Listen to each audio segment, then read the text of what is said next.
Brad and Joel, appreciate you taking the time today to talk about the Lord's Prayer. Joel, let's just start with you on this. What was the vision behind it? What made you want to dive into this?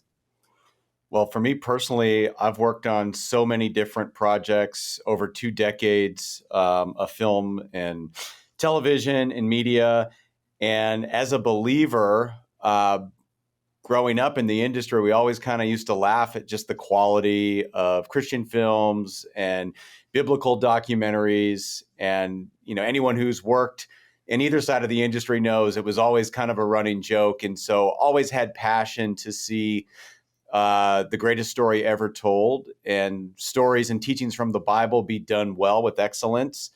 And in my own career path, we ended up in a lot of sports and National Geographic and a lot of other different networks and streamers, and never really saw that project until Brad Gray brought it to us. And Brad and his team said, hey, we want to do the highest end television show on the context of the Bible, the places, the people, the stories. Let's go there and actually experience it and see it and teach it in context, which is what Brad and his whole thesis is all about. And remember when I saw the script, I was like, wow.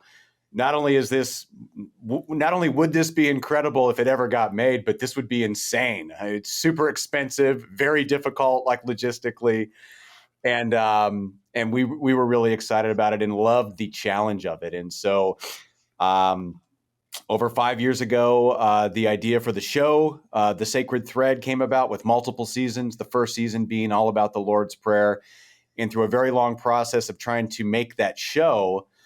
We ended up creating a pilot, and Mark Burnett, one of the most legendary producers in all of the industry, saw the pilot and said, hey, guys, this is amazing. This needs to be a movie.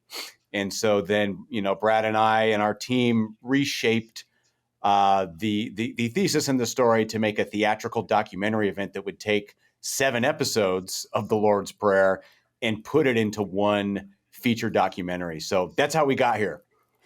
Okay. Well, that's amazing. I love those journeys because it always, when you start to ask people how a film is made, I always say it's a miracle for a film to be made. So all the things that lead up to it are always incredible to hear about. Brad, for you, obviously, specifically looking at the Lord's Prayer and this documentary, what surprised you the most about the Lord's Prayer once you started really digging into its original context?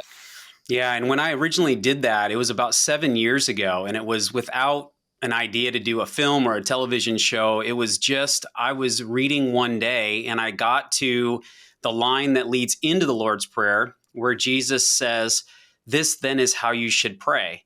And I just had this moment like, oh man, like I actually think he meant it. And like so many other people, the Lord's Prayer had been familiar to me. I memorized it as a child, but it wasn't something that was part of my daily life and routine. And so I wanted to dig into it just for myself. And I had already been leading biblical study hiking trips to the Middle East since 2010. I'd been a pastor of a large church for a number of years. I mean, I'd been in this industry, if you will. And for me, it was this revelation of I don't really know what this prayer is saying at its depth. And so when I started to dig into it, it started to transform my own faith journey and how I prayed and how I went about every single day.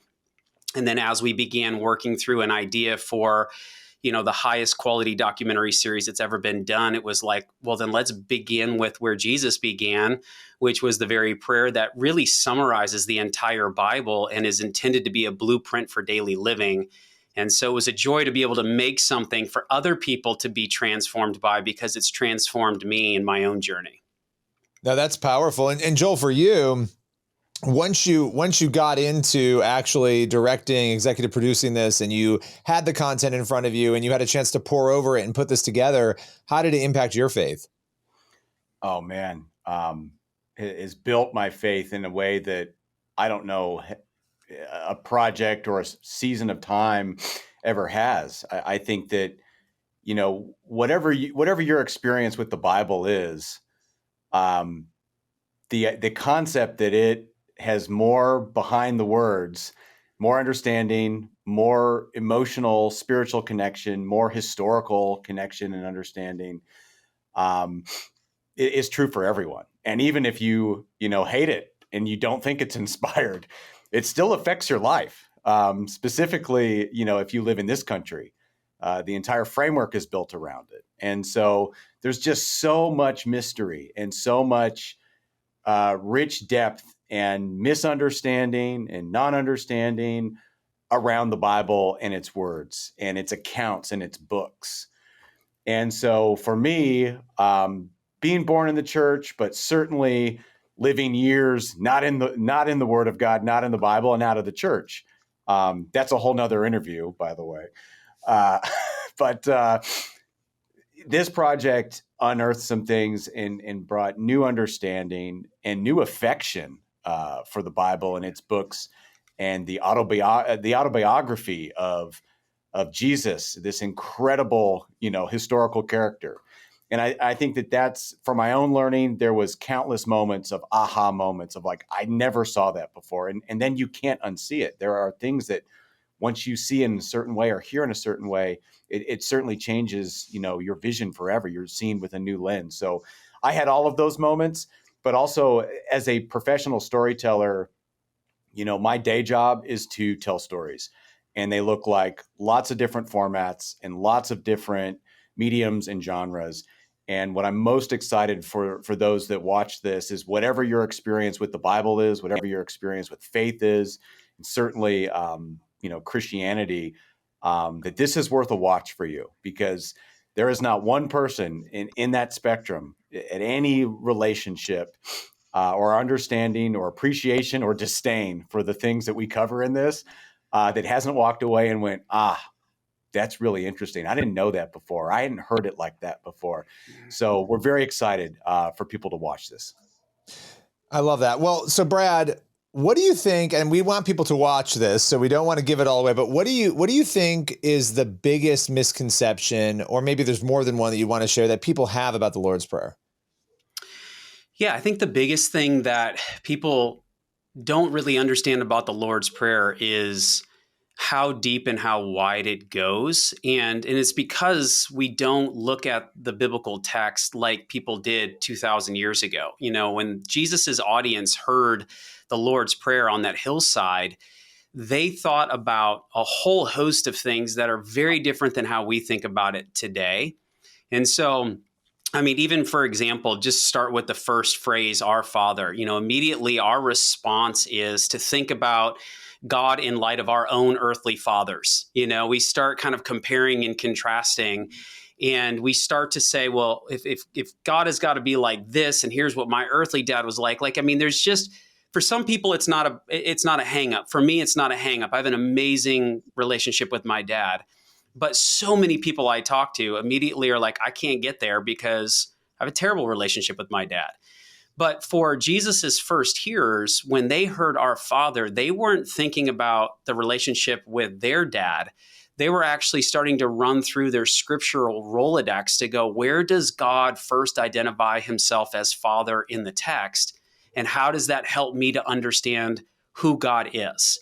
And that's kind of part of the journey, is that the 7 phrases that make up the Lord's Prayer, every single one of them has to be set in the context in which they were first given in order to understand why Jesus was doing what he was doing. And then the moment we understand what it meant for them, then we're able to draw deeper implications, ask better questions about what it means for us today.